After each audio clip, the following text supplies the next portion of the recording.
Early in the morning of the 5th of August, an assailant hurled a bomb through a window at the Dar al-Farouk Islamic Center in Bloomington, Minneapolis.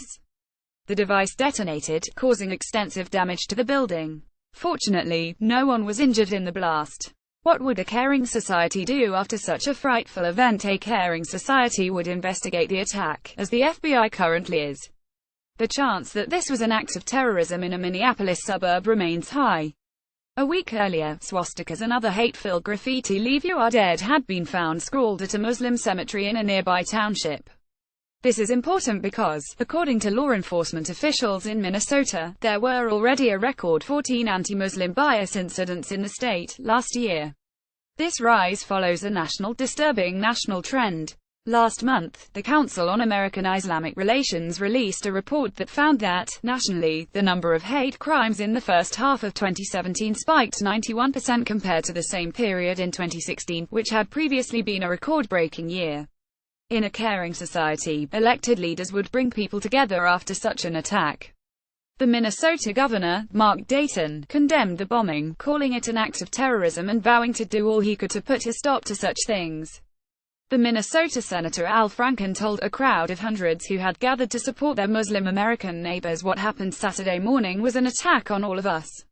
In a caring society, fellow citizens would show each other support." Since the bombing, the congregation in Bloomington has received an inspiring outpouring of support from the surrounding community. Such support is enormously important, because that's how you take a crime that seeks to divide people from each other and transform it into a movement that unites people in opposition to violence and hatred. Now, guess what? The caring society stops there. The Trump administration doesn't want unity. In fact, doctrinally, it aspires to division. It should come as no surprise that Donald Trump has said nothing about the attack, though he is notoriously quick to comment on attacks perpetrated by Muslims. But his silence is hardly the worst of it. On MSNBC, Sebastian Gorka, a White House advisor and former Breitbart contributor, suggested that the attack was actually a fake.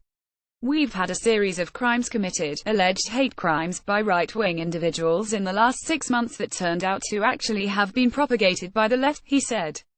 This is insanity. Never mind that the number of false reports of hate crimes in the wave of violence following the election of Donald Trump was just over a measly 1%, 13 out of 1,094.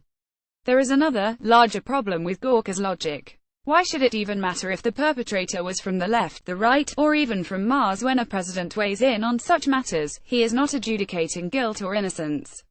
He is speaking for a country concerned about the welfare and security of everyone in the nation. He is reiterating our common destiny as Americans. Not so with Trump. While Gorka suggested that the president may issue such a statement in the future, I'm certainly not holding my breath. Why? Because Gorka's comments reflect something deeper and much more insidious about this administration. What's long been clear from this White House is that Donald Trump has absolutely no interest in being the president of all Americans.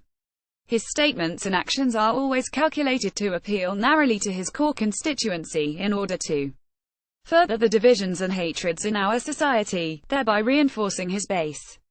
In the past couple of weeks alone, this administration has been telling us that immigrants are criminals, that white people are discriminated against in college admissions, and that only English speakers should be admitted to the country. Gorka's comments and Trump's actions show that this administration is more than willing to sacrifice different segments of the American public to keep itself in power. They seek no other way. The situation is bigger than a bomb in Minnesota. Will we permit this administration to treat the security of individual minorities as simply disposable? How could we to do so would be to surrender not only our own individual futures, but also all our possibilities as a unified nation.